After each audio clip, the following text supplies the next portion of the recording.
No ar, o 28º episódio do podcast Fatia do Futuro. A gente ainda não é famoso, então, se você que começou a assistir agora, curta lá no Instagram, @Fatia do Futuro. No YouTube, já tem lá no ar 26 episódios.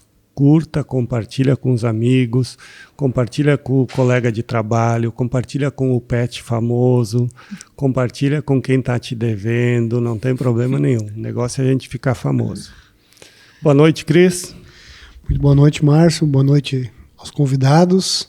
Uma honra, um prazer poder receber vocês aqui, vocês poderem contar um pouquinho da história de vocês. Hoje a gente tem Klaus Neher.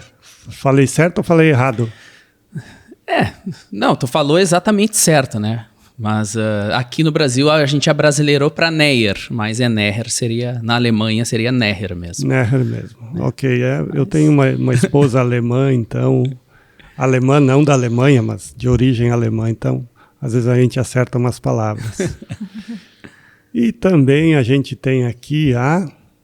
Alessandra Hollmann. A Alessandra, ela é do Laticínios do Sul, de imigrante, né?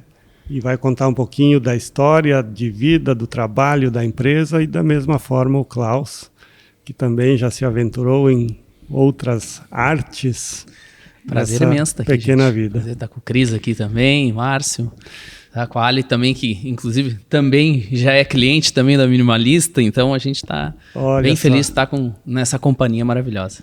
E a gente vai dar uma pausada no podcast até chegar ao nosso queijo aqui, que a Ali disse que esqueceu lá na indústria. Nós não vamos continuar até o queijo não chegar, Já né, vou buscar, gente, isso aí é empreendedorismo na vida real, sair correndo, mas vai chegar o queijo essa semana, né? Tá prometidíssimo aqui, e aproveitando aqui para agradecer a oportunidade, fiquei muito feliz de poder estar presente junto do Klaus, conversando com vocês. Obrigado, Ali. Obrigado, Klaus, pelo mimo. Quer tirar da sacola, Cris? Como é que é comer, né? Já que não tem o queijo, vamos comer isso aqui, ó. 85% de proteína animal pura. Então, tem qualidade. Se tu comer, tu não vai passar mal, viu? É mesmo? A gente 85%. 85%. Isso é um produto que a gente vende ali na Minimalista. Ele vem da República Tcheca. E ele geralmente a Carne Love vende... essas proteínas são mais exóticas. Então tem fazão, tem veado, tem várias, geralmente javali, não trabalha com frango, tipo, é mais coisas mais exóticas. Assim. Eletizado. Mas nós também temos um mimo preso, não? Nós temos um mimo também. Tu lembrou de trazer, não, pelo menos? Só dá pro Klaus. Esse aqui, então, Klaus, pode ser um pré-treino também, né? Tô brincando. Pode ser um pré-treino. Se vocês quiserem abrir, fica mais legal, tá? Muito obrigada. Eu não sei se eu mereço hoje que eu não trouxe os queijos, mas assim, ó, vai vir. Eu vou abrir, porque eu sou de abrir. Vai vir o queijo, daí vocês mostrem aqui também pro pessoal, tá? Sou uma empreendedora, assim, pede desculpas, mas vai vir. O problema é quando vir o queijo, nós já vamos ter comido o salame e o pepino. A gente adora, nós preparamos toda uma ceia hoje. Tu sabe por que o Márcio falou pra gente abrir? É porque é difícil de abrir, a gente vai meio que passar uma vergonha aqui, vai ficar fazendo... Às vezes a humilhação mesmo faz parte, né, Faz como minha filha faz, rasga tudo. Rasga tudo, né? É assim que é a graça, né? Não, mas que esse plástico ele não é assim tão fácil de rasgar. Muito lindo, maravilhoso. Tá que vindo. honra. Olha aí. O Márcio falou que queria botar a foto dele nas xícaras de vocês. Nossa, eu adorei. Daí eu acho que não ia ficar tão bom o cafezinho da manhã, né? Daí o dia não ia começar bem. Adorei. Muito obrigado. Que lindo, muito obrigada. Fiquei muito honrada. E agora eu passei mais vergonha ainda por não ter trazido o queijo. Rapaz. Mas tô muito feliz e o queijo vai chegar. Ale, eu sempre perco o amigo, mas eu não perco a piada. Então não te preocupa, então tá? Tudo certo, né, Marcos? O teu queijo a gente já conhece. Que baita presente. Não, mas vai chegar nessa semana, tem entrega aqui, ó. Só esqueci na Late, mas vai vir. Mas são 2 tipos de queijos? Não, são vários? Calma, deixa ela depois. Ela vai contar depois. Tá, calma. Desculpa, eu sou meio ansioso, né, Márcio? Calma. TDAH. Ansioso, tem um monte de problema. Normalmente a gente apresentava os convidados, mas eu sempre acho que a gente deixava passar alguma coisa. Então, a gente vai pedir para vocês fazer uma breve apresentação, né? Quem são vocês, de onde vieram? Alessandra. Bem, então, sou a Alessandra, sou minha família de imigrante, aqui pertinho de Lajeado, né, do Vale do Taquari.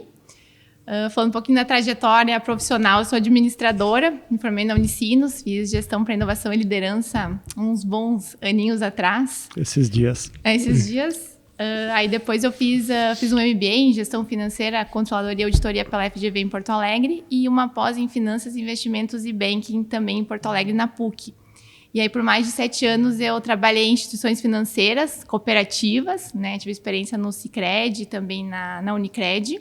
Então, já morei em Porto Alegre, Nova Petrópolis, enfim, já morei em algumas cidades. E aí, então, agora faz 5 anos e meio que eu estou empreendendo com a família no ramo de laticínios. E hoje eu sou responsável, então, principalmente pela área comercial e pela financeira. Legal. Klaus? Depois desse currículo eu vou embora para casa, né? Bom, eu sou o Klaus Neyer, eu sou natural de Porto Alegre, sou filho de um cantor chamado Bruno Neyer dos Três Chirus. Tem a música, olha aí. A música vem de família, né? Meu pai tem aí 60 anos só de carreira, 84 de idade. Comecei a cantar com ele, me aventurei, acredito que para mim foi uma aventura na música, foram 16 anos na música. Depois eu dei várias voltas pelo mundo, a gente vai falar sobre isso, e virei um empreendedor. Sempre amei os animais, sempre gostei muito. Fui criado em casa com muito cachorro, com muito gato, e surgiu a oportunidade da gente empreender no mundo pet. E hoje nós já somos aí a Minimalista, com 2 unidades em Lajeado, sócio da minha esposa, e com muita história para contar. Legal. Dentro da tua caminhada, o que te fez ir para a indústria? Eu penso assim, mas que foi mais sabe aquela coisa de estar no sangue da família, né? Há muitos anos. Não vou te contar toda a história, porque ela é longa, assim, mas resumindo, a parte de laticínios, ela iniciou desde os meus avós, né? O meu avô tinha uma queijaria artesanal lá desde 1953. E aí os meus pais deram sequência, né, nessa história. Eles, de fato, transformaram uma queijaria numa indústria. Então, na época tinha a CIF, né, Inspeção Federal, tudo ali, imigrante. E essa história foi até 2011. Então, que foi o ano que meus pais venderam a empresa, né, era a Holman Laticínios.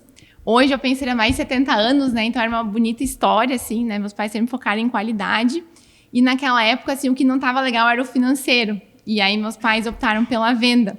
Mas até a minha formação, né, tudo foi originário, porque quando os pais na empresa familiar, a gente é criado naquele meio. Os pais estão trabalhando, aí tu vai lá, tu circula no escritório, tu fala com as pessoas, aí tu começa a gostar. Eu sempre gostei de papéis, de negócios.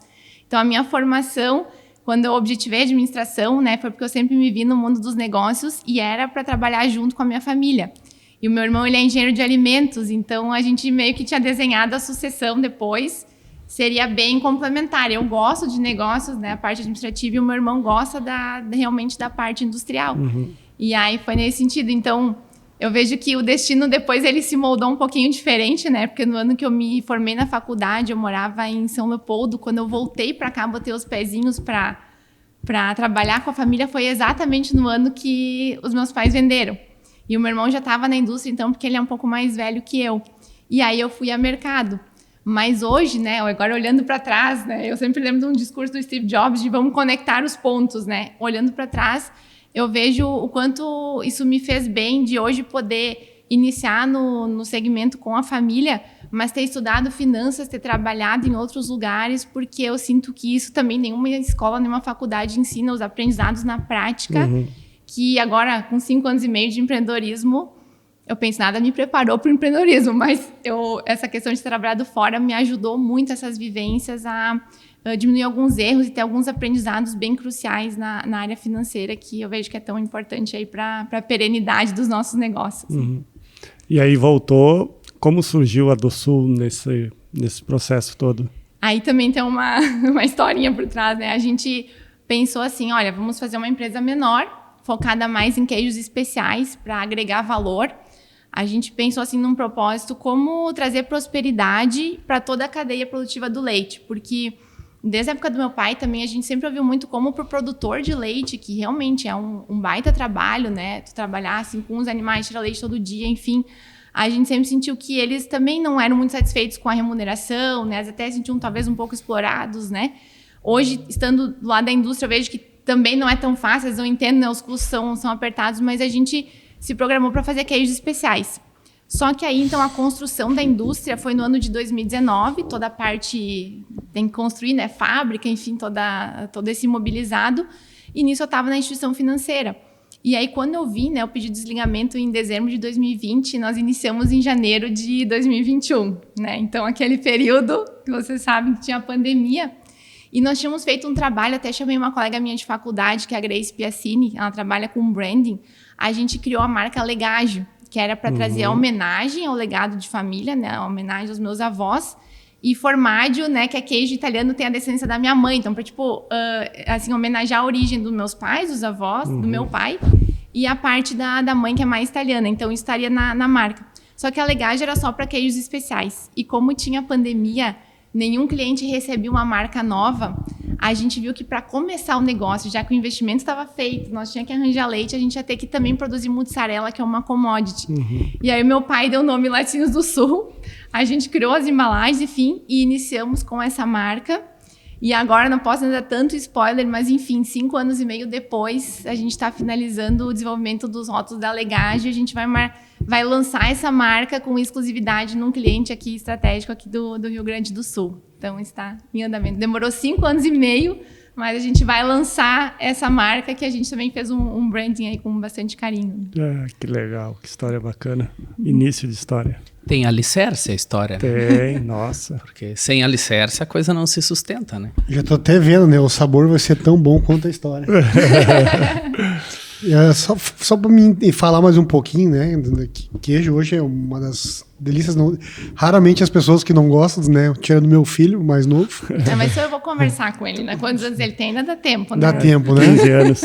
Então, assim, hoje, né, esses tempos eu vi uma reportagem, até talvez foi no aquele programa rural da Globo, assim, de queijos de búfalos. A gente não tem tanto conhecimento quanto tu, né? Tu tem como falar um pouquinho mais, assim, dar um spoiler dos tipos de queijo que vocês trabalham? Sim. A gente iniciou, então, precisamos fabricar o mussarela. Hoje a gente trabalha com ele, mas com bem menor escala, né? A gente tem o queijo colonial, que esse já era desde a época dos meus avós, é um queijo muito tradicional aqui no Rio Grande do Sul, né? Várias marcas trabalham, então a gente também buscou essa formulação da Roman, né? Que tinha uma boa aceitação no mercado. Temos o queijo provolone, que é aquele defumado, né? Para quem gosta, a gente faz a defumação natural, que a gente chama, né? Que é peça por peça, é pendurado, né? Tem a questão do fogo mesmo, então que a gente entende que garante mais sabor ao produto. Ganhamos uma premiação bem importante para nós, que foi medalha de ouro no concurso mundial de queijo, que aconteceu em São Paulo, tanto em 2024 quanto agora em 2026. Né? A cada 2 anos o concurso, a gente de novo ganhou ouro no provolone. Aí a gente fabrica esse eu também. Já comi e é maravilhoso mesmo. Esse é o que a gente Só falta utiliza. trazer, né, Carlos? Vamos passar vergonha. Tu tava falando dele, eu cheguei a imaginar eu cortando ele, assim, ó. Ele é maravilhoso mesmo, parabéns. Novamente, muito obrigada. Eu vou trazer o queijo aqui para vocês degustarem na hora que eu vou citando. Acho que vai ficar mais. Vai. Alessandro, eu vou trazer até um vinho pra gente fazer toda. E aí a gente fabrica o coalho também, que é aquele queijo do churrasquinho, muito conhecido pelo churrasco, queijinho de praia, mas hoje também, até na air fryer, por exemplo, colocar ele em cubinhos, ali um melzinho, fica maravilhoso, né? Uma dica aqui que é um queijo bem prático também. E aí a gente fabrica o queijo azul. Hoje é uma alegria para nós, assim, que a gente é a primeira e até o momento somos a única empresa a fabricar o queijo azul aqui no Rio Grande do Sul. Ele é conhecido por muitos como gorgonzola, mas isso acontece porque, só bem resumidamente, mas teve um acordo com a União Europeia, né, que o Brasil fez.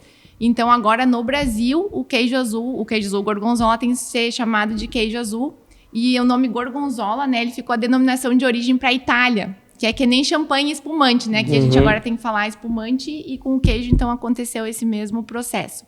E bem recentemente, agora faz poucos meses, a gente também lançou o queijo brie. Então também estamos bem felizes e o nosso caminhar é sempre para essa linha mais de especiais.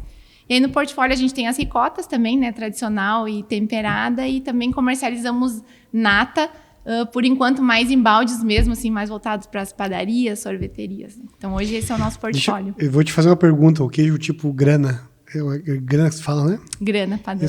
Esse vocês não fazem? Esse a gente ainda não faz, ele é um queijo de longa maturação, né? Aqui no Rio Grande do Sul a maioria conhece o RAR, eu acredito, né? Que é altíssima também qualidade. O RAR, tu sabe que ele faz parte do grupo Randon, né? Sim. É o que nós representamos. A Racon hoje ela é do grupo Randon. Eu não sabia que era do grupo Randon. Sim, inclusive na nossa inauguração teve diversos queijos. O RAR, que é do produto deles, eles fazem maçãs também hoje, né?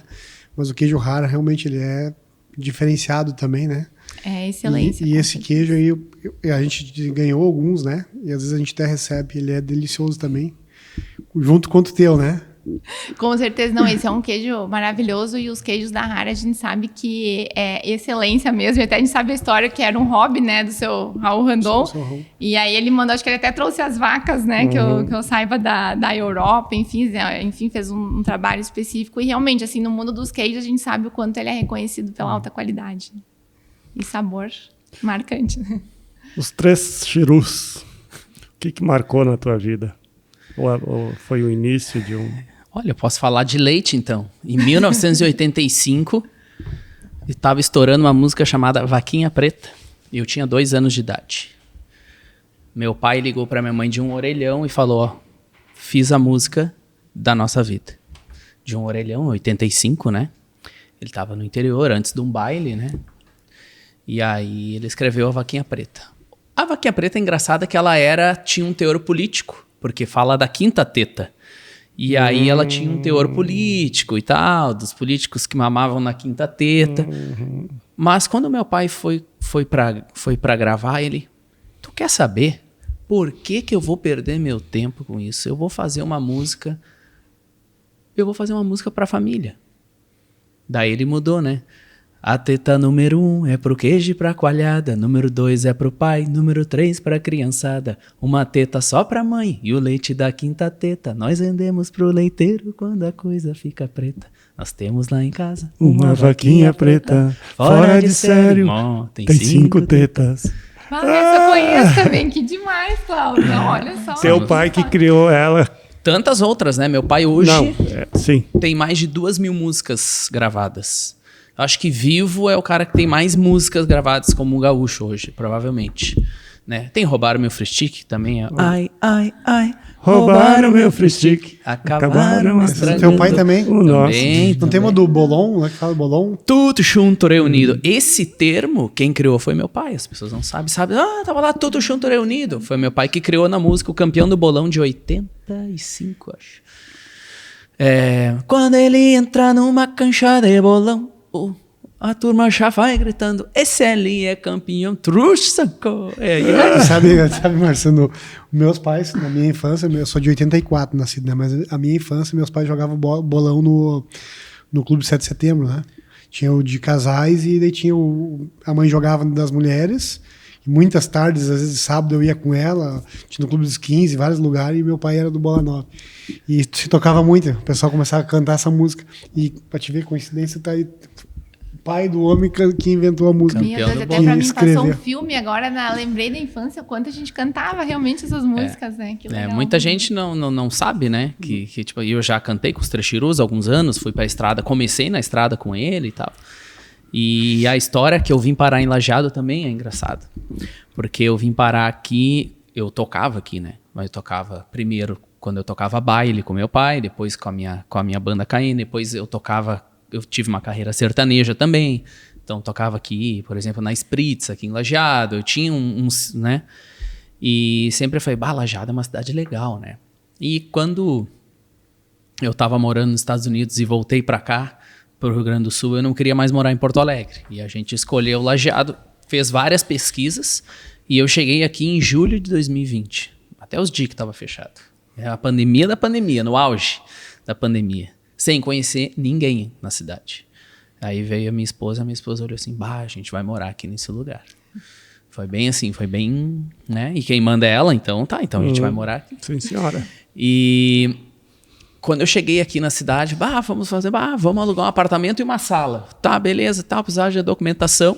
Aí cheguei na imobiliária, o cara falou assim, Neyer, porque eu precisava de um avalista, como é que chama? Me fugiu o nome. Sim, fiador? O fiador, né? Tava indo alugar um apartamento, precisava de um fiador. Eu, vou botar alguém como fiador, vou ter que chamar a família, alguém amigo e tal. Aí ele olhou o sobrenome assim, Neyer, tu é o que do Bruno? Eu sou filho. Não precisa de fiador. Assim. Bruno Neyer é uma chave mestra, ele só vai abrindo as portas. Assim. São 60 anos de carreira e sempre uma pessoa com um caráter maravilhoso, né? Falar do meu, óbvio que é meu pai, mas a gente tem muito orgulho da história que ele tem. E na música, ele acabou também, se envolveu na política, tentou, mas viu que a coisa não é bem assim, largou de mão. Ele falou, larguei de mão. Né? Mas ele tem uma história muito bacana e o empreendedorismo faz parte da família por causa disso, porque ele saiu lá de Panambi com 19 anos e veio para Porto Alegre sem conhecer absolutamente ninguém também. Ele veio junto com o meu falecido tio Elmo, era Bruno Neyer e Elmo Neyer, e chegaram aqui para cantar. E aí eles foram batendo de porta em porta e tal, e aí se criou a história dos Trechirus, que começou em 62, né? E aí eu vim parar em Lajeado assim, sem conhecer ninguém também. Mas eu fui para os Estados Unidos sem conhecer ninguém também. Morei no Canadá sem conhecer ninguém também. Eu morei em Portugal sem conhecer ninguém também. E a gente foi criando a nossa história, né? E eu tenho uma esposa também que é corajosa, que sempre enfrentou vamos. A gente é do vamos fazer, vamos. Tamo junto.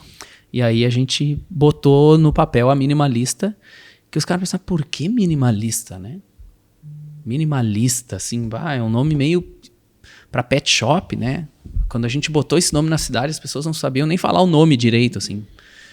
E aí a gente sempre viu que tem o amor aos animais, mas aqui entre empreendedores, o animal ainda tem dono. E então a gente não vende pro cachorro, a gente vende pro dono do cachorro. Então a gente buscava uma identidade de pessoas que queriam algo mais sofisticado em relação a visual, a chegar num local e não ver, tipo, aquela poluição visual de sacarias, de aquela coisa assim. A gente sempre buscou um espaço mais clean, com poucas cores, com menos produtos, mas com produtos de maior qualidade. A gente sempre buscou isso, desde que começou a Minimalista, quando a gente estava desenhando. Em janeiro de 2020, você não sabia nem se o mundo ia acabar ou não, a gente estava em Canoas, no apartamento, arriscando como é que vai ser o nome, como é que vai ser. E assim nasceu a Minimalista Pet Shop, filha de Lajeado. Da vaquinha preta para um pet shop. Quanto tempo já tem a empresa? A Minimalista está com quase 6 anos. Em outubro agora desse ano a gente faz 6 anos. Ela começou no próximo. Verdade. Em dezembro, 6 anos. Verdade. E tu sabe que quando a gente fala, né? A gente tá gravando hoje o 28º. E no 26º a gente trouxe a Rita. A Rita da rádio, né? Rita de Cássia. Rita de Cássia. E ela tem uma pet. Ela nos contou, assim, né? Pelo todo o carinho, assim. Ela descreveu. Mãe de pet. Né? A gente sabe que sempre existe, assim, um preconceito, uma fala, às vezes, errada, né? Para aquela pessoa que gosta. E ela tem como um filho mesmo, assim, né? Ele vai, viaja junto. Todo um apreço pelo animal. E essa semana, né? Falando, assim, bem rapidamente, a gente visitou um cliente.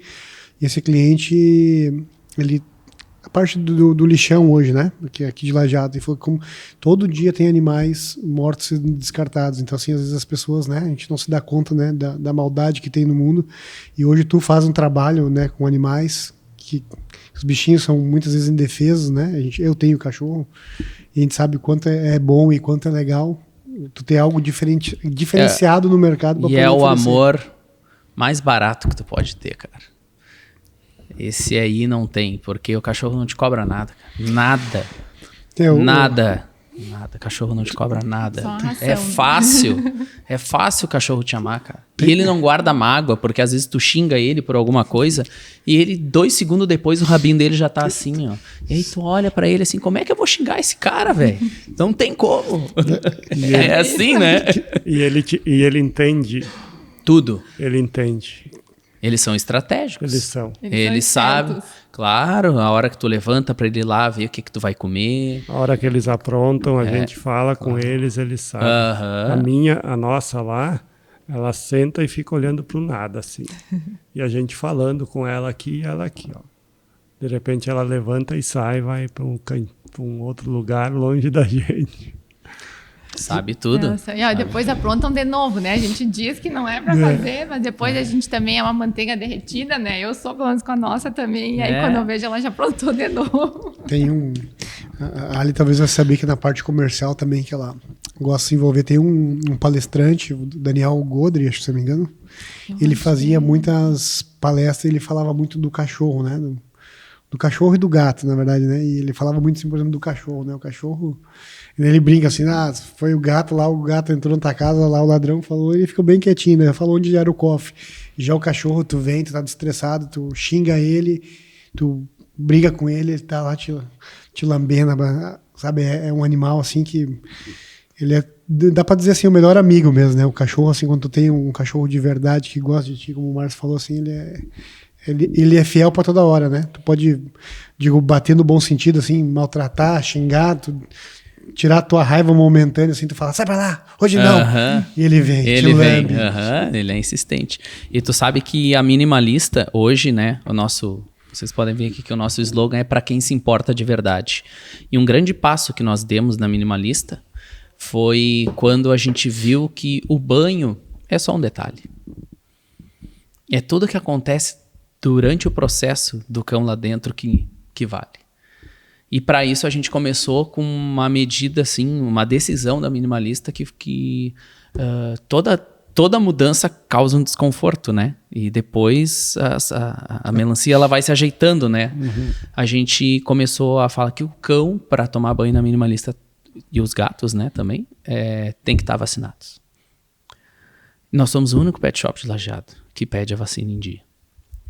E isso é aí que a gente mede quem ama e quem não ama. Porque tu pagar um banho e tosa num valor, tu não te importa. E pagar uma vacina, tu não quer pagar. E tá tudo bem. Só que esse cliente não é meu. Primeiro, é um conjunto integral. Porque banho também é saúde. Porque a gente... Claro que a gente fala, a gente gosta, né, do cão tá limpo. E é pro humano muito isso, né? Mas a saúde da pele é importante. Porque a gente, durante o banho, eu cuido se tem ferida, se tem pulga, se tem carrapato, se apareceu alguma alergia. Tudo isso a gente vai trocando ideia com o tutor. Se tu olhar o WhatsApp, por exemplo, da Simone, tu vai ver, olha, a gente viu que a Lola tá com o ouvidinho sujo, a gente viu que a gente tem uma comunicação certa todo o tempo com isso. E quem se importa de verdade faz as duas coisas. Assim, não, eu quero dar o banho. Daí assim, tá com as vacininhas em dia. Não, quer colocar em dia? A gente já coloca em dia. Daí a pessoa coloca em dia as vacinas, a gente passa uns dias, vai ajustando e cuida. É uma saúde integrada. Cuida de pele, cuida de banho, cuida da saúde do cão. E isso que tornou a Minimalista é para quem se importa de verdade mesmo. Hoje tu tem um veterinário na tua... Sim. Que faz a vacina se precisar. Tem veterinário, né? A gente não trabalha com nada cirúrgico. A gente tem algumas clínicas parceiras para cirurgias como castração, profilaxia, mas a gente faz todo o pré, né? Exames de sangue, a gente tem muito, do veterinário trabalha muito com a pele, né? Porque o Shih Tzu e o Spitz são as 80% dos cães que vão, né? E a Milka, né, que é um Shih Tzu, a Lola é um maltês, mas e a gente descobre muito problema de pele, né, devido à alimentação. E aí a gente já pode falar de alimentação, fala de comportamento. Eu, dependendo do comportamento do cão, eu sei se tem criança em casa ou não. Se tu tá mudando de casa ou não. Porque eu vejo teu cachorro toda semana e ele tá estranho. Eu falo assim, a fulana tá estranha. Aí eu pergunto pro tutor, que hoje é responsável, pode ser dono, pode... Qualquer nome que vocês queiram dar. Eu falo assim, vocês estão com mudança em casa? Não sei. Minha esposa tá grávida. Tá aí. Alguma coisa aconteceu. Porque o cachorro, ele demonstra. E a gente vê ele toda semana, ou a cada 15 dias, a gente conhece o comportamento. Eu já descobri doenças que o dono não descobriu, né, por comportamento do cão, e aí, devido a isso, o cão conseguiu... A gente descobriu um câncer no cachorro. Eu sempre conto essa história. E era um bulldog inglês. E ela, a Cindy, era uma... Sim, ela era uma queridona, ela fazia festa pra todo mundo, porque ela tinha aquele tamanho de bulldog, o cachorro do pica-pau, e ela era amada, 2 dentinhos pra frente, assim, e ela virava de barriga, assim, e chegou na pet, murcha. Nada. A gente falou com a tutora não deu muita bola na primeira. Aí veio uma semana depois, olha, a Cindy não tá bem. Aí ela, tá, vou sair daqui, vou fazer a gente fez uns exames de sangue, a coisa tava meio mexida. Então vamos pro especialista, câncer. Aí ela conseguiu fazer um tratamento e a Cindy durou mais 2 anos. Uau. E ela sempre fala, ela até gravou um vídeo nos nossos 5 anos, né? Fala da importância que a gente teve por a Cindy estar mais 2 anos com a gente. Então, e não é mais o Klaus e a Jordana que dão banho, mas o colaborador que ele entra para dentro, que ele vai para dentro do nosso trabalho, da nossa empresa, ele passa por vários critérios, né? Ele passa por treinamento, ele tem que... Durante a entrevista eu sempre faço a pergunta, né? O que é amor para ti? O candidato dá um pulo para trás, porque eu vim aqui para dar banho no cachorro e o cara tá perguntando o que é amor para mim. Aí eu falo, tua mãe ou a pessoa que te criou, quando ela demonstrou que mais te amava? Aí a pessoa dá uma pensada assim. Daí, sei lá, quando me deu de mamar, eu falei, não era quando tu aprontava? Fazia alguma coisa errada? E ela ia lá e te amava igual, te repreendia, mas te amava? Com o cachorro é a mesma coisa, porque às vezes tu vai dar banho, às vezes vai te morder. Às vezes ele vai fazer xixi ou cocô na tua mão e tu vai ter que dar banho de novo. E aí tu mostra amor. O cachorro que é paradinho é fácil de dar banho. Aquele que se mexe bastante, aquele que puxa a pata, aquele que morde de tua mão porque ele não gosta que tu pegue na pata dele. Tu vai ter que ter muito amor e paciência. Aí a pessoa... Ali eu já vejo o semblante. Se o amor continua ou... Porque o amor faz assim, ó. Acabou o amor pelos animais dentro da entrevista. E tem gente que não. E aí eu desperto, a pessoa pensa naquilo e aí a gente descobre um grande profissional e treina ele, faz treinamento e manda para curso. E aí a gente gosta muito de formar o profissional, né? Geralmente quem a gente pega pronto não encaixa muito com a gente. Geralmente a gente tem que formar ele desde a raiz. E é só cachorro e gato? Cães e gatos. Vaca ainda não? Não, vaca deixa pra vaquinha preta. Não, porque daqui a pouco, né? Daqui a pouco a Ali vai trazer as vacas que dão leite lá do queijo maravilhoso pra vir tomar um bom banho, né? Porque elas também merecem, né? Produzir um bom queijo, elas têm que estar se sentindo bem também. Concordo, elas vão produzir mais, né? E como é que funciona lá na empresa de vocês, lá os animais? Vocês pegam o leite hoje tudo de produtora ou vocês têm alguma coisa de vaca leiteira dentro da propriedade de vocês? A gente tem hoje somente de produtores rurais, então a gente coleta aqui na região, né? A gente tem produtores em Colinas, Imigrante, temos também Estrela, Teutônia, temos bastante produtores também. Então, tudo de produtores locais. E eu já pensei em ter as vacas também, né? Estava comentando com a minha família, mas com todo mundo que a gente conversa, o pessoal diz assim, não, começa bem pequenininho que o teu prejuízo vai ser menor, né? Eles dão risada assim, porque realmente é um outro negócio.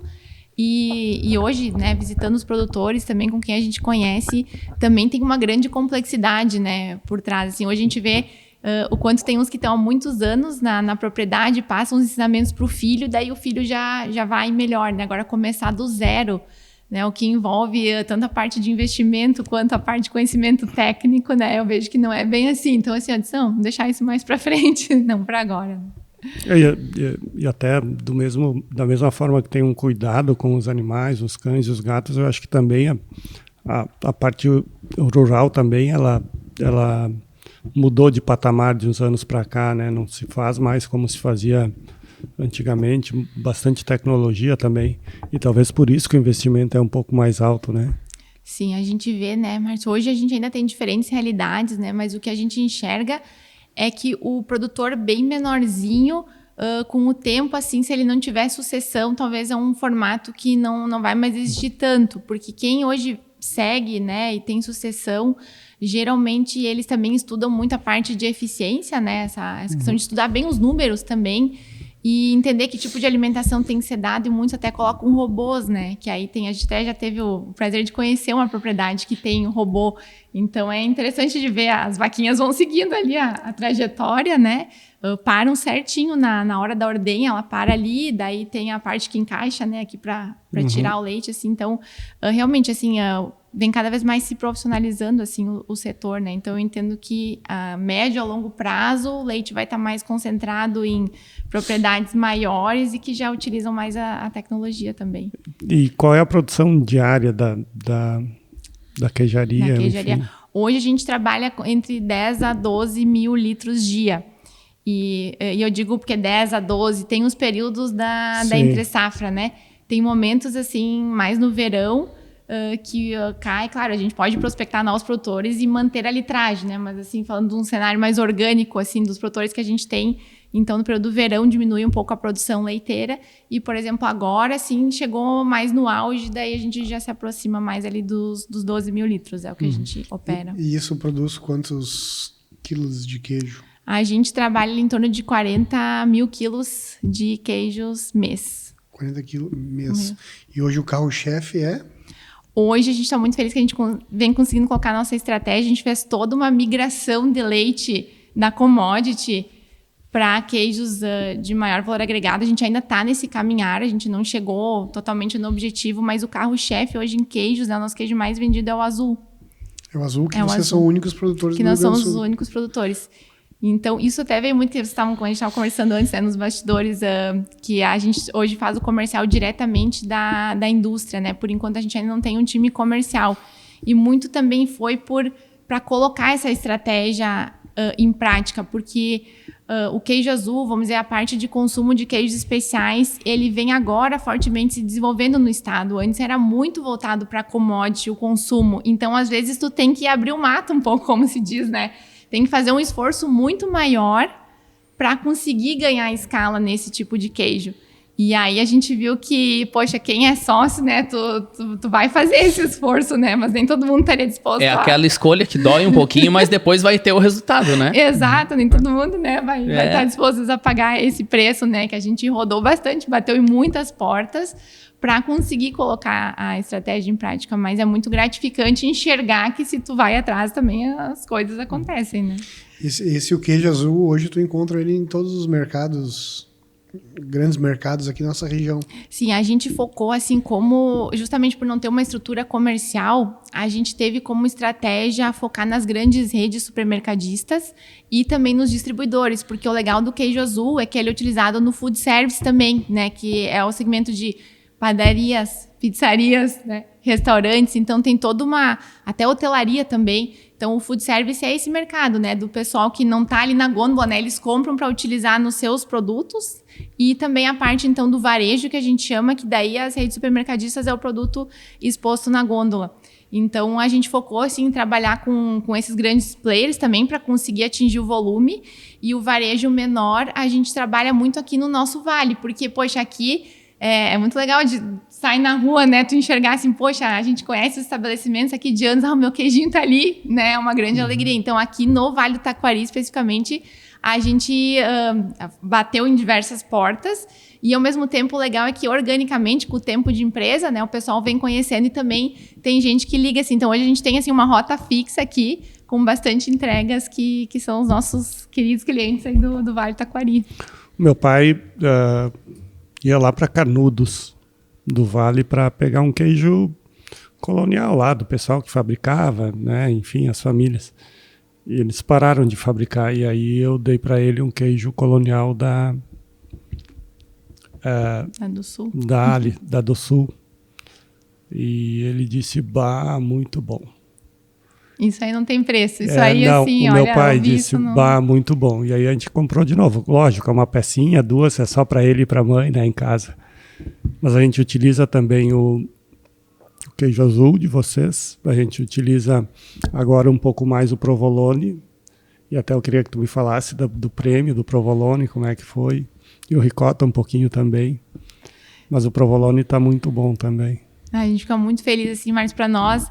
Eu falo, indústria, todos os negócios, na verdade, né, Cláudio, a gente estava conversando antes, acho que todo mundo que empreende, hoje todo mundo tem as suas complexidades, né, tem a parte financeira, tem a parte de formação de times, né, todo mundo enfrenta o leite, às vezes pode ser que diminuiu a quantidade que eu precisava, tem que prospectar, tem que negociar com o produtor, que pode ser que ele está insatisfeito, enfim, todo mundo tem N complexidades para tratar.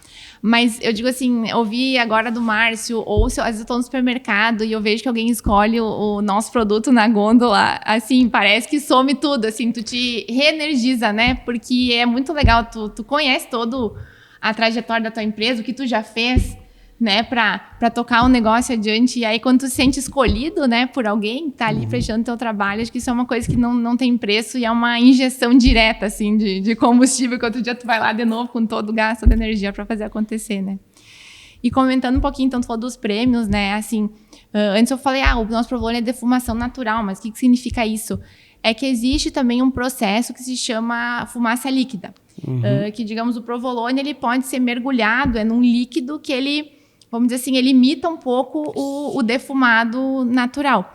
Mas a gente sempre, como a gente quer sempre trabalhar com alta qualidade, focado no sabor mesmo, né? A gente faz essa defumação natural, que tu tem que, claro, é bem trabalhoso, né? Porque a gente tem, né, o colaborador ali, ele tem que pendurar pecinha por pecinha, tem que pendurar no defumador, que nem tipo um salame, né? A gente tem um formatinho de um salamezinho, né? Então eles colocam lá no ganchinho, fica pendurado, daí tem a parte assim do fogo que gera essa defumação, mas isso confere, na nossa visão, né, muito mais sabor.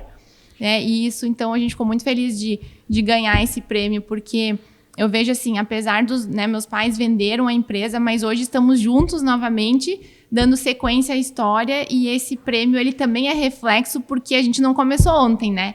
Começou no meu avô, começou no meu pai, são anos de expertise, então, por mais que tu vendeu um negócio, esse legado, ele nos acompanha, e é muito legal ter esse prêmio, porque daí eu digo assim, é uma questão de uma credibilidade também vinda do externo, né? Não sempre dizer, a gente se esforça e tal, mas a premiação, eu acho que ela sela, assim, esse comprometimento com a qualidade. Então, a gente ficou muito contente, né?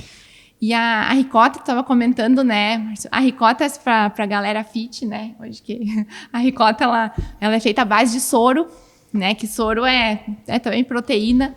Então, a gente desenvolveu a tradicional, mas desde a época do Roman, meu pai, eles davam até um nome comercial, que era Rigosta. Eu lembro até hoje, né? Porque pegou a infância e toda a gente tem N lembranças. E aí, eles tinham uma temperada que eles diziam que, era sucesso, né? O pessoal gostava. Então, agora, né, na do Sul ali, o pessoal criou a ricota temperada com orégano, pimenta e alho. E ela tem uma grande, né, aceitação, assim, eu porque... como muito dessa. É porque muito quem boa. quiser, né, assim, a ricota, às vezes, a tradicional, ela não tem tanto sabor, né? Tu tem que colocar, mas a temperada, né, tu pode picar ela ali, colocar numa salada, ou mesmo numa tábua também. Deixa eu te fazer uma pergunta de curioso.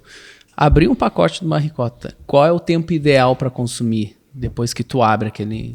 Porque é rápido, né? O ideal é ser rápido, assim, né? Caso eu diria entre 3 a 5 dias, porque se tu deixar ela aberta, às vezes, ela até pode pegar algum contaminante da geladeira, às vezes alterar a cor dela, ou daqui um pouco secar demais, né? Então, realmente, depois que abre o produto, o ideal é um consumo mais rápido. E o próprio queijo em si, um colonial, né, Márcio? Se a gente for abrir o colonial e tu deixar ele aberto na geladeira, ele vai secar bastante, né? Porque é do processo dele. Deixar ele depois, daqui um pouco muito exposto, pode até depois gerar mofo, né? Alguma coisa assim. Então, o ideal é consumir num curto período de tempo. O ricota, o ideal é no mesmo dia. Daí, no outro dia, compra um novo. O ideal eu vou ter que fazer esse sacrifício e comer todo hoje. O ideal é comprar todo dia e consumir do dia. Ricota você vê muito em saladas de rúcula, né? E agora tu falou isso ali, eu fiquei pensando, não sei nem se eu falo. Sabe como é que minha mãe e meu pai, eles guardam o queijo, eles compram colonial, assim, colonial. Sim. E a minha mãe, ela guarda com um pano de prato. Um pano de prato, você acredita, Márcio? Ela bota para não secar e ela não bota fora as cascas depois. Quando tiver tudo bem sequinho, ela rala tudo e ela faz um parmesão no gosto dela. Sim, queijo, como se fosse o queijo ralado, aquele parmesão. Então, assim, claro, são pessoas... Minha mãe tem mais de 60, né? Então tá quase 70. Então, essas pessoas que já vêm daquela geração, assim, do vô... Já tem tudo isso aí, né? Mas fica bom. Entenda a tua mãe, porque o próprio colonial, ele sabia que os paninhos têm um processo que na parte de informagem tem uns paninhos ali que a gente tem que utilizar, né? E, por exemplo, pegando o meu pai, quando ele pega o nosso colonial, ele vai pegar, ele vai levar para casa e vai deixar numas tabuinhas de madeira, né? Ele vai deixar ali, a temperatura ambiente também vai deixar um tempo ali, porque realmente fica bom, né? Como eles gostam, assim. E agora que tu trouxe isso da questão de deixar para virar um parmesão, a gente tem um parceiro nosso logístico, né, que é um transportador, e um dia ele pegou, a gente faz sob encomenda umas pessoas grandes, assim, de 3, 5 quilos, redondas, assim. E aí ele levou o colonial e deixou um ano num porão ali em Boa Vista, ele é de Boa Vista. E aí, ele depois nos trouxe, ele deixou 1 ano mesmo. E ele nos trouxe, ele disse assim, ó, Alessandra, aqui tá o colonial de vocês, provem, né? E ficou um espetáculo, né? Então, assim, a indústria, né? A gente tem as nossas complexidades em termos de legislação, né? Eu não posso, né? Se mesmo num porão lá, vou pegar e botar um queijo, né? A parte de inspeção, tudo não. Hoje é altamente exigido. Mas falando sobre sabor agora e tal, assim, esse processo de maturar em casa, né? Deixar ali, né? Como tua mãe faz, realmente fica muito bom. E queijos para temperatura, daí um pouco maior é o que fica bom com mel, que tu falou. O brie. O brie. O brie no forno, né? No fornozinho, depois colocar um mel e nozes, assim. Até a gente lançou esse queijo com a minha mãe fazendo, a gente publicou no Instagram, né? A minha mãe fazendo uma receita de Dia das Mães. Então, ela fez o brie no forno, né? Ela coloca os tomatinhos cereja e no final coloca mel e nozes, né? Qual a origem do brie? O brie é a origem francesa, que eu me lembro. Ele é mais cremoso dentro? Ele é mais cremoso dentro, e daí o brie é o queijo de mofo branco, né? Diferente do azul, que é, né, mofo azul. E até uma curiosidade importante sobre isso, assim, eles têm que ser feitos em ambientes totalmente isolados e segregados, né? E com equipes diferentes. Então, vamos dizer assim, aonde a gente fabrica a mussarela, a colonial, né, provolone, toda a nossa linha é num ambiente, né, com a equipe. O queijo azul é outra planta do lado, uma equipe só para o queijo azul. E o brie, a gente tem um espaço isolado, né, dentro da nossa fábrica ali dos queijos tradicionais, mas é um espaço isolado, né, a pessoa não tem contato com o restante, então também tem que ser outra pessoa, porque senão isso dá um alto risco de contaminação, né, do mofo. Ele não pode, imagina, circular no ambiente dos queijos tradicionais, que são queijos que não têm o mofo. Então todo esse cuidado tem que ser feito, até por isso eu acredito que talvez muitas indústrias não tenham lançado ainda, né? Demoraram um pouco mais, porque ele tem que ter todo esse cuidado, né? Dá trabalho ser diferente, né? Dá trabalho. E o brie, né, comentando, tem, depois da linha dele, um queijo um pouco mais forte, que daí tem muito na França, é o camembert, né? Que ele é muito parecido ao queijo de mofo branco, só que ele tem um sabor e o cheiro muito mais forte. Daí é para quem é realmente bem apreciador, né? O brie já é um pouquinho mais suave. Ouvindo a Ali, conhecendo um pouquinho lá, você também tem alguns dentro da loja de vocês que não mistura muitos cães? A gente tem alguns processos diferentes, né? Primeiro que, por exemplo... Pets. Os pets, não os cães. Gato e cachorro não vão no mesmo dia na pet shop. A gente tem o dia chamado Dia do Gato, né? Começou com um dia do gato, era uma vez por mês, agora já são 2 datas por mês. Isso a gente começou porque eu nunca esqueço que teve um amigo meu que falou assim, cara, eu tenho um gato persa, e aí eu cheguei para que eu pudesse dar banho nele, e eu queria ver como é que era o banho dele. E ele estava tomando banho do lado de um Doberman. E eu fiquei pensando, isso não pode. Eu não posso acreditar que isso é saudável tanto para o Doberman, tanto para o gato. E aí eu fiquei pensando, é verdade, toda vez que a gente marca um gato aqui, a gente sempre tenta menos cães e tal. Quer saber de uma coisa? Aí a minha esposa falou, não, vamos fazer o Dia do Gato. No Dia do Gato não tem atendimento de cães, é só gato. A temperatura da água é outra, a temperatura ambiente é outra, a luz é outra, e são 2 profissionais para um gato só. Então tem todo um atendimento, é bem diferente. E hoje a gente tem fila de espera, né? A gente, como são 2 por mês, a pessoa já está marcando para por outro mês, ou para daqui, vamos deixar essa e a outra marcada. E aí a gente, claro que 80% dos gatos que vão para esse procedimento são persas, né? Porque é uma pelagem grande, difícil de fazer, tem que saber tosar, a escova certa, o jeito certo. A gente tem um espaço chamado Espaço Relax hoje, lá na Pet, que é o cachorro, por exemplo, que está com a vacina em atraso. E aí ele precisa fazer um banho, a gente faz uma exceção, bota ele dentro da salinha, depois esteriliza tudo certinho. Ou um filhote, que é o primeiro banho. E aí ele... não, vamos botar ele misturando com outros cães, porque ele ainda está muito assustado, ele não sabe. É mão diferente, cheiros diferentes, é tudo novo para ele.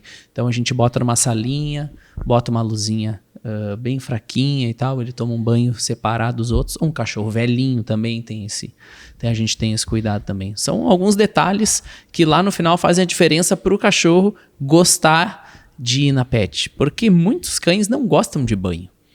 Eles gostam do momento de estar lá, porque o momento lá é deles. É o dia do spa do cachorro. Nós, humanos, a gente não consegue sentir o que ele está sentindo, né? É diferente quando a gente vai cortar o cabelo, quando tu vai no salão, quando a gente deita a cabeça e o pessoal lava o nosso cabelo, que sensação boa. É o cão que está passando isso. A gente não consegue medir, mas a gente mede pelo comportamento durante o pós. Se ele chega bem em casa, se ele não fica prostrado, encolhido, não aconteceu alguma coisa. Então, se ele volta e quando tá chegando no pet, ele tá tranquilo. Às vezes ele tá tão ansioso, ele treme e não é de medo. Ele tá tão ansioso para abrir aquela porta e ele entrar para dentro da pet correndo. A gente tem cães hoje que a gente não precisa levar. A gente abre a porta e ele sobe a escada sozinho, assim. Então, é daquele momento de carinho, né? E do cuidado também. E o banho, né? Óbvio que é o banho e tem que estar cheiroso, porque a gente gosta do cachorro cheiroso, então inclui tudo isso também. Cláudio, não vê a hora dos cachorros começar a falar, para começar a pedir para vir pro pet, mas... É verdade. E dos gatos... Eu falo que tem que ter uma tecnologia, Cris, que vai ter Hoje a gente faz também, né? Pessoal, alguns diferenciais da Minimalista também. A gente hoje faz todo o protocolo de viagem internacional para os cães. A gente, em 2026, já mandou mais de 25 cães para fora do país, para a pessoa que foi morar ou pessoa que foi passear, né? Europa, Estados Unidos, América do Sul aqui. Também a gente faz todos os processos ali também. E microchipagem, que é das obrigações, só o Brasil que não é obrigado a ter microchipado, né? Mas todos os países fora daqui é obrigado o cão a estar microchipado. E a gente faz a microchipagem. Se, por exemplo, na nossa enchente aqui, os cachorros fossem microchipados, todo mundo ia achar os seus cães. É um leitor que tu compra na Shopee. Tu vai, bota atrás, tu lê, aparece um número, esse número tu coloca no site, vem o teu nome, o nome do tutor, o telefone. E o melhor, é intransferível. Tu não pode editar os dados que estão no microchip. E a gente faz esse serviço lá também. Sabe que a gente sempre fala, né? A maioria dos convidados que a gente recebe sempre teve um momento, assim, para alguns foram enchente, para outros foram pandemias, né? E eu vejo assim, por exemplo, assim, falando da pandemia, eu olhando para ti assim, eu penso que a pandemia, para quem tem pet, ela deu uma proximidade maior, né? A gente vê que muitas pessoas começaram a investir na casa, com móveis, né? Mas também quem tinha pet, eu queria que vocês falassem um pouquinho, né? Vocês dois falam dos desafios que foram da linha, principalmente dessa parte, daqui a pouco, de pandemia, né? O teu desafio de não poder ter ninguém na empresa, mas o teu de as pessoas estar em casa e estar com o seu pet e curtir um tempo maior. Como é que foi pra ti, Ali? Primeiras damas, bem, né? Pra nós, gente, assim, foi bem desafiador o começo, então, porque o auge foi 2020, né? Eu nunca esqueço quando eu tava na Unicred, daí o meu gestor, a gente vai ter que agora todo mundo ficar em casa. Parecia que não caía, né, a ficha do que realmente estava acontecendo. E eu achei, imagina, não vai ser muito tempo. E foi surpreendente, né, tudo ali o que aconteceu. E a gente já estava com a obra pronta, né, praticamente pronta não, mas em andamento. E aí quando eu pisei em janeiro de 2021, primeiro a gente até iniciou com alguns representantes, mas aí eu e meu pai, principalmente, estava, né, olhava para o financeiro e eu dizia, pai, não, desse jeito aqui não vamos dar a volta, né? Já no começo já era bem assustador, assim, vendendo commodity, pagando mais caro o leite, né? Os clientes também, uma marca nova, quer pagar menos, né? Enfim. E aí para mim, assim, ficou uma grande lição que eu fiquei muito feliz, assim, fiquei feliz de ver a emoção também no olhar do meu pai. Foi que teve um cliente que era um grande cliente do meu pai na época da Roman Laticínios. E a gente precisava de uma conta maior ali para chegar no ponto de equilíbrio da empresa. Era muito alto o ponto de equilíbrio, né? Quando eu comento, até eu me assusto, porque eu digo assim, às vezes é Deus e os consultores e tudo que quando tu para racionalmente para pensar, mas onde é que estava a sanidade mental para continuar? A gente começou com 0, vamos dizer, o primeiro mês a gente faturou 16 mil e o nosso ponto de equilíbrio era 800. Né, para viabilizar a indústria com leite, com imobilizado, né, a questão do endividamento bancário, tudo. E a gente vinha insistindo nesse cliente que era um distribuidor, E eles não recebiam, só continuavam com fornecedores antigos por causa da pandemia, né? Aí, claro, a gente insistiu bastante. E aí eles, venham com máscara, né? Tragam aqui, porque o ramo alimentício tu pode trabalhar, né? A indústria podia trabalhar. E aí, quando a gente levou as amostras, ele foi eu e o pai. E aí ele falou então era o dono, na época, assim, da distribuidora, ele falou pro comprador, estava sentado do lado. Não, isso aqui é do Holman, né? Assim, ó.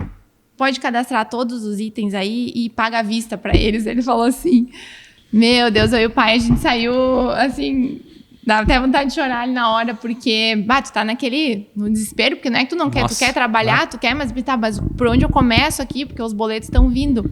E aí eu falei pro pai, né, como é legal de ver assim, o financeiro, às vezes tu pode ir mal, depois tu recupera, vai se desenvolvendo em gestão, só que a tua credibilidade, isso te marca pro resto da tua vida, né? Então eu comentei com o pai, assim, ele sempre foi focado em qualidade, trabalhou certinho, ele e minha mãe, o quanto anos após, né, imagina, 2011 ele vendeu a Holman, mas a trajetória marcou aquele cliente positivamente, de saber que o pai sempre fez as coisas certinho, né, sempre focou em qualidade, e ali nos deu um baita respiro para a gente seguir.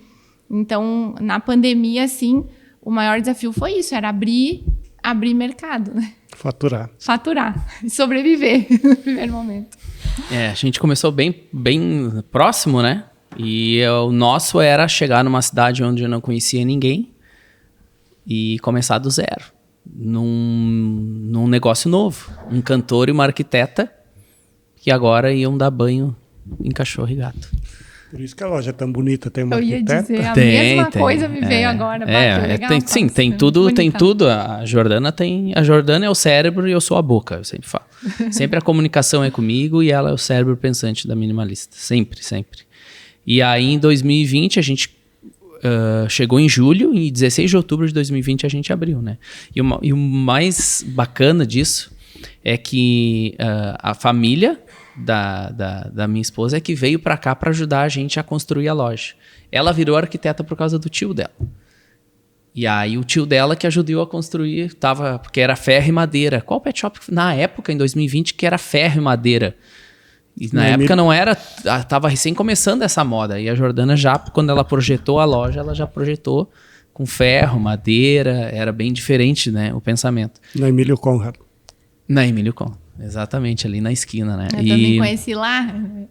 E ali, o nosso desafio, na verdade, foi começar um negócio novo, com a pandemia na primeira fase, na segunda fase, na terceira, sei lá quantas tiveram, nem lembro mais.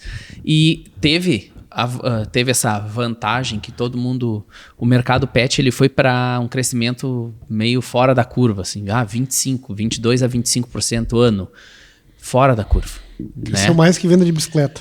Era inacreditável, né? E aí, claro, depois ele foi entrando por uma média 12, né, de crescimento, que é um baita crescimento ainda. Mas o maior desafio, na verdade, foi esse. Foi tu começar um negócio do zero numa cidade que tu era novo e tu tinha que conquistar uma clientela e a confiança. Porque quem tem o pet como filho, para tu colocar o pet na mão dessa pessoa porque tem que confiar bastante, né? Mas nisso tu vai bem, né? Eu conheci o Klaus através do Cristiano, meu sócio, esquerdinha, né? A gente foi lá no Beni. E aí, esse homem tem uma desenvoltura, não só para cantar, depois fui ver os clipes do cara, mas ele tem um momento lá que ele se apresenta, eles têm uns 30 segundos. 30 segundos para ele é 1h30, assim, tu começa a prestar atenção, ele fala bem demais. Ele vai muito bem, muito inteligente e criativo. Obrigado. Tem dado certo, né? Talvez a gente tenha que ter uma criatividade, fazer algo talvez que ninguém faça, às vezes, né? Pô, vamos desafiar, em vez de ter aquele pet normal, assim, né? Com um monte de cachorro entrando e saindo. Então, montou algo diferente e que tem dado certo. Ele tem que ter diferente, mas tu tem que ter... A gente sempre fala, se o teu negócio não tem conceito, não tem visão e não tem bem concretizado o que tu quer, tu vai querer fazer uma coisa assim, eu quero fazer diferente. Mas só diferente por ser diferente? Ou tem como a gente estava falando, né? Tu queria botar um queijo nobre na frente. Tu criou um processo e foi devagarinho. Nós a mesma coisa. A gente também nasceu ali com algumas coisas que tinham que melhorar. E a gente viu agora, o cachorro vai ter que ser vacinado agora. Meu Deus. Sabe quantos % de cliente eu perdi? 45%. 45% do público eu fazia, quando a gente fez até Dale Carnegie junto, DCC, meio junto, meio no mesmo ano e tal, o meu ROI era 680 banhos, a gente chegou a 680 banhos mês. E aí eu descobri que o meu novo ROI era baixar para 400. Eu queria qualidade, eu falei, não, isso não é vida para o colaborador, nem para mim e nem para os cachorros. Eu quero outro negócio. E hoje como é que tu trabalha? Tu busca, tu entrega? Também não. O tutor leva ele lá. Se ele não for lá, ele não vai entender o valor agregado, ele não vai entender o atendimento, porque a Minimalista ela meio que criou uma comunidade, as pessoas se conhecendo e conversando lá dentro, e daí, meu cachorro e não sei o que, minha filha, o pessoal se encontra lá dentro para bater um papo, e aí já não é mais só sobre cachorro, é também sobre convivência, e aí tu não vai ter, assim, eu sempre dou um exemplo. Quanto é que é o banho na Minimalista? O banho de Shih Tzu é 100. No vizinho do lado, 60. Se tu liga de casa, tu não vai entender. Tu fala, por que lá é 100 e aqui é 60? Quando tu pisa na loja, já entendi. E hoje tu tens alguma restrição? Né? A gente já conversou uma vez, a gente teve um cachorro que foi uma raça em comum, né? Que foi o Chow Chow. E nós dois perdemos o Chow Chow com o mesmo problema. Né? Então, hoje tu tens alguma restrição de algum tipo de pet? Desde um pitbull até uma Shih Tzu? Não temos restrição. Aliás, a gente tem muitas histórias que também é orgulho. A gente tem hoje, eu sempre falo, tem hoje um cachorro que foi expulso de 11 pet shops. Mordia todos. E aí teve uma ligação dessa nossa cliente e ela falou, olha, eu preciso de ajuda. E falaram que vocês vão me ajudar. Ninguém aceitava. E foi um trabalho que eu falei, olha, a gente vai fazer a primeira vez e é o bom de tu ter um veterinário, né? A gente falou assim, olha, a gente vai ter que... Porque ele tava em um Shih Tzu, só que brabo, ninguém conseguia chegar. Ele tava cheio de pega-pega, de inso, de coisa. A gente vai ter que fazer uma sedação nele pra limpar ele e a gente vai começar do zero. Legal. Só que tu vai ter que assinar 1 ano aqui, assinatura de 1 ano. Tu vai ter que se comprometer a trazer uma vez por semana, durante 1 ano comigo. Senão a gente não vai aceitar. Porque eu não vou conquistar o teu cão em 1, 2 vezes. É uma maratona de 42, não é uma corrida de 100. Hoje já tá 2, 3 anos com a gente. Só o rosto a gente não consegue botar a mão. Hoje a gente bota a mão no corpo todo, faz carinho no corpo dele.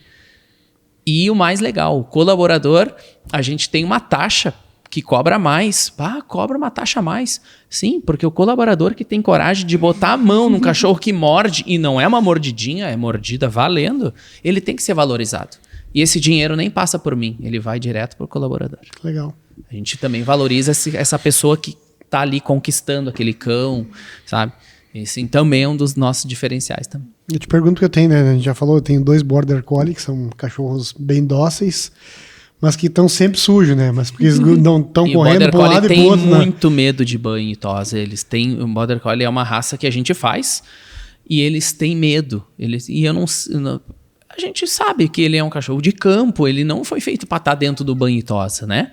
Mas os que vão lá, muitas vezes é medo mesmo do ruído, de algumas coisas. Mas a gente não tem nenhuma restrição. Chow a gente faz quando tem. A gente sempre pergunta, como é que é? Vamos fazer uma experiência, vamos.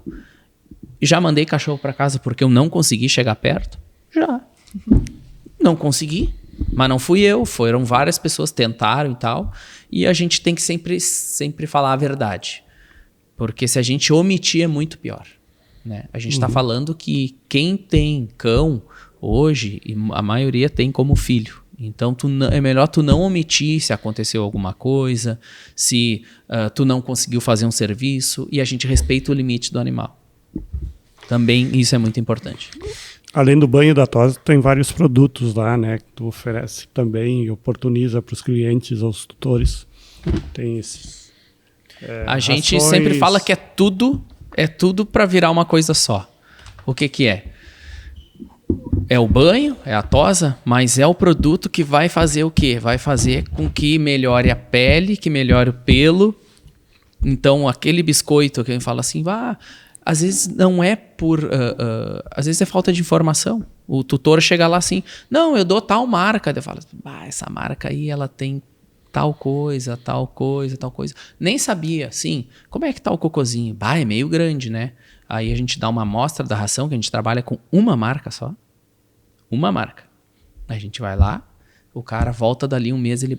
Meu Deus do céu, cara, o cocôzinho tá desse tamanho, tá durinho, tá comendo bem, come menos, porque se sacia mais rápido. No final das contas, dá quase a mesma coisa financeiramente. Pelagem mais bonita. Mais bonita. Deixa eu fazer uma pergunta pra Ali, né? Botar uma saia justa, assim, né? Porque a gente teve algumas pessoas que vieram do ramo de indústria, né? Assim, hoje tu tem algum espaço, conceito para o Márcio lá provar os queijos ou ainda não? Ou tá sendo... A ideia, já que tu não trouxe o queijo, nós vamos lá provar, né, Márcio? Eu preciso lá comer esse queijo. O que não nega, né? Não, já tô passando a terceira vez a vergonha aqui, vamos lá, tô brincando. Mas é verdade, não, mas o queijo vai vir essa semana, né? Depois vocês postam pro pessoal, só pra ver que eu cumpro minhas promessas. Comercial tem que estar presente. Mas a gente ainda não tem, assim, era um objetivo desde o início da empresa. A gente tem o projeto já de arquitetura, que a ideia era ter até a gente vende para o consumidor final também. Então a ideia já era ter um empório para tanto degustação quanto para venda ao consumidor final. Daí entrou a questão financeira, né? Que a obra, aquela coisa de indústria, custou o dobro, né, do que estava projetado. Aí com a pandemia subiu os custos se é o dobro, se é o dobro ainda tá bom. Às vezes é muito mais que o dobro. Aí o projeto tá na gaveta, né? Então hoje o consumidor vem comprar, a gente, pessoal, calma, nós estamos nesse espaço ainda, mas a gente apresenta os queijos, né? Mas a gente tem esse objetivo. Então, um dia gostaria muito que viessem conhecer lá na indústria também, porque graças a Deus a nossa, né, a natureza do vale é exuberante, é linda por si só, então já traz assim, investir R$1, a paisagem é muito linda, né? E também eu tenho que fazer jus à minha mãe, que na empresa, minha mãe fez o paisagismo. Então, o pessoal elogia muito o gramado, lá tá muito bonito, assim.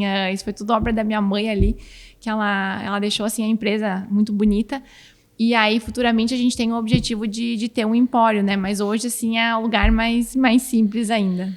A gente vê, né, Márcia? Às vezes tu vê tudo quanto agora é revista, o pessoal vai vender vinho, eles vendem o vinho botando queijo. Tu vai vender uma imagem numa pizza, se não tá aquele queijo derretendo, não se vende, não te cria o sabor, né? Antes nós estávamos com o pessoal das redes sociais, é o que vende, né? O que tu tem o desejo de comer. Uma coisa Por isso que eu não trouxe a marketing agora para gerar o desejo, vocês, tá? Por isso que eu esqueci no refrigerador, para gerar o desejo, e aí quando eu trouxer, vocês vão amar. O Márcio vai fazer umas perguntas meio pontual para vocês, mas assim, o que eu quero só falar para vocês dois, assim, vocês dois, quando falam dos pais e do legado, né? Dos 3 churus, eu vejo que tu falando do teu pai, tamanho assim, de vocês ver o brilho no olho e ver da educação, e claro, hoje tu tá tocando o negócio da empresa familiar, que te fez talvez sair de uma comodidade de estar sentado numa cadeira atendendo, né, grandes investidores, né, que são 2 bancos trabalhando no Sicredi e no Unicred, duas potências, né, na região, e hoje assim, bacana, né, porque se desafiou para te estar ali, né? Hoje, para te sair, tu e teu irmão hoje toca a empresa e teus pais vão seguido lá ou não? Todo dia. A gente fica muito feliz. Né? E até aquele dia que tu tá às vezes, hoje tá estressante, vem a mãe com chimarrão e eu, obrigada a Deus, era só o que eu precisava agora. Márcio? Márcio sempre tem umas perguntas. Tá preparando algo pontual. Não, pela cara do Márcio, até tô com medo. Terminou o horário, pessoal. Sabe que tá bom, mas tu começa a olhar no relógio. Eu olhei no relógio aqui, eu tava esperando o queijo chegar lá de imigrante. Vai chegar no caminhão. Gente, hoje é um trânsito, imigrante Lajeado, o trânsito tá uma loucura, né? Essa nossa região aqui, né? Então, mas vai chegar, ele vai chegar. Não, a gente está só brincando, a gente tá pegando tempo. O salame vai estragar até aqui. Isso aí. Bota na geladeira, vai dar tudo certo, gente. E ainda antes de finalizar o episódio de hoje, o Klaus tem que meter uma capela, que fala? Capela? Não, para encerrar, a gente faz a capela, claro. Capela.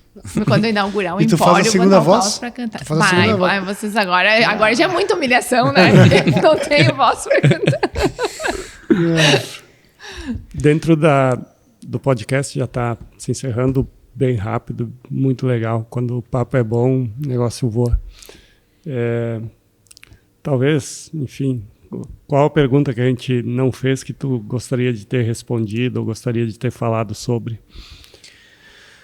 Olha, a gente sempre fala, né, eu gosto muito de conversar com pessoas, assim, apesar de eu amar os animais, né, eu tenho o dono do cachorro, tenho o dono do gato, tenho, né, os tutores, e como é bom quando a gente está falando com empreendedores, né, e eu sou muito grato pela região por ter nos recebido. A gente veio da capital, eu fiz o caminho contrário, meu pai foi do interior para a capital e eu fiz essa troca, né, da capital para o interior. E, na verdade, é só agradecer. Eu quero agradecer a Lajeado, principalmente, mas a gente tem clientes, né, que vêm de várias cidades aqui do Vale também para ser atendidos com a gente. E a gente passou por tanta coisa, né? Foi pandemia, depois foi enchente 1, enchente 2 e somos guerreiros, olha, é maravilhoso. A gente tem um povo com brio, uma veia empreendedora, uma coisa que nos orgulha muito. E a Minimalista crescendo junto com a cidade, participando desse crescimento. Já saímos da primeira unidade, agora somos 2 unidades, a gente tem no Universitário verdade. E tem no Florestal.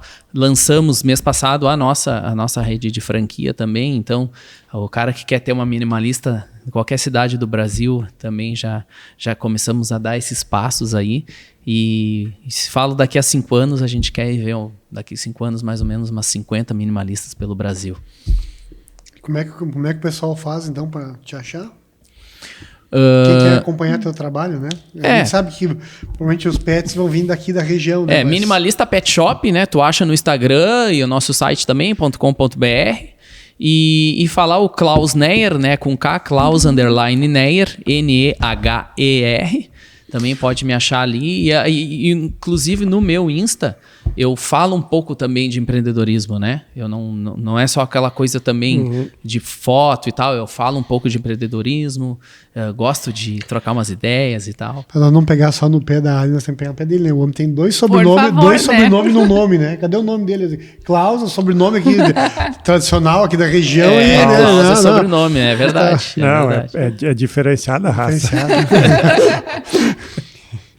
Ali, o que a gente não te perguntou que tu gostaria de ter respondido? Não, eu tava reflexiva hoje, né? Pensando sobre o empreendedorismo, né? E tu comentou há pouco da questão de sair da zona de conforto, né? O que eu enxergo, assim, é que falando agora sobre esse tema em específico, eu acho que o Klaus vai também, né? Vocês vão sentir na pele, assim, é extremamente desafiador, né? Acho que não tem nada que te prepara para empreender, porque tu pode estudar, fazer N pós-graduações, né? Mas o que tu enfrenta no dia a dia, né? Aquela questão da execução.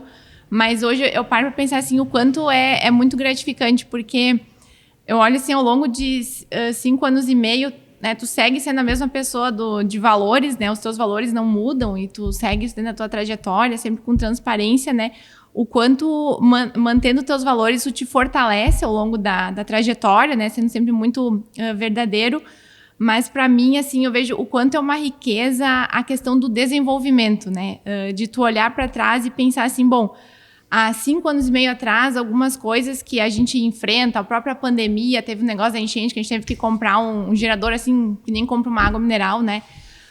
O quanto, talvez, falando isso para a Alessandra de anos atrás, né, eu dizendo, e tu vai ter que vender os queijos. Eu pensei, meu Deus, o comercial, eu tinha, né, vergonha, né, de me expor, e tu olhar assim, quando que tu encara um desafio que te tira totalmente da zona de conforto. Eu passei algumas noites preocupadas com esse ponto de equilíbrio, mas tu ter persistência e constância, assim, e tu olhar a pessoa que tu vem se tornando, isso é extremamente gratificante no empreendedorismo, né? A gente brinca assim, não é qualquer coisinha mais que me assusta, mas isso é muito legal, sabe? Então eu vejo o empreendedor, ele é uma pessoa que ele não pode escolher não se desenvolver, né? Se tu tá numa carreira, né? A gente fala o intraempreendedorismo, claro, eu sempre vou me dedicar, eu sempre gostei de trabalhar, né? Mas no empreendedorismo tu nem tem a opção se tu quer ir um pouquinho mais devagar ou não, isso aqui eu não... Tu tem que ir atrás e dar a cara a tapa. E por isso que eu acho legal de olhar nos olhos dos empreendedores, o quanto, né? Ouvindo o Klaus, eu vou ouvir, né, o Márcio, vocês... tu tem esse brilho no olho justamente porque... Essa vivência, sabe? Essa trajetória e tu olhar a pessoa que tu se torna, né? Muitas vezes as pessoas pensam, mas o empreendedor quer para o dinheiro, né? Claro, o dinheiro, ele é muito importante para todo mundo. Mas se fosse só o dinheiro, tu não persiste, porque tu passa por coisas que não tem dinheiro, não é o dinheiro, sabe? Não tem dinheiro que pague. E para ganhar dinheiro, isso começa do zero, olha, acho que a maior parte dos segmentos demora. Mas realmente, assim, não é uma corrida de 100 metros, ela é longa distância, tem que gostar. Mas eu digo assim, é extremamente gratificante, assim, como é uma riqueza o desenvolvimento do ser humano no empreendedorismo. Então, isso é o que eu queria assim, comentar, que eu estava refletindo hoje, né? Sabe que antes, quando a gente fez essa troca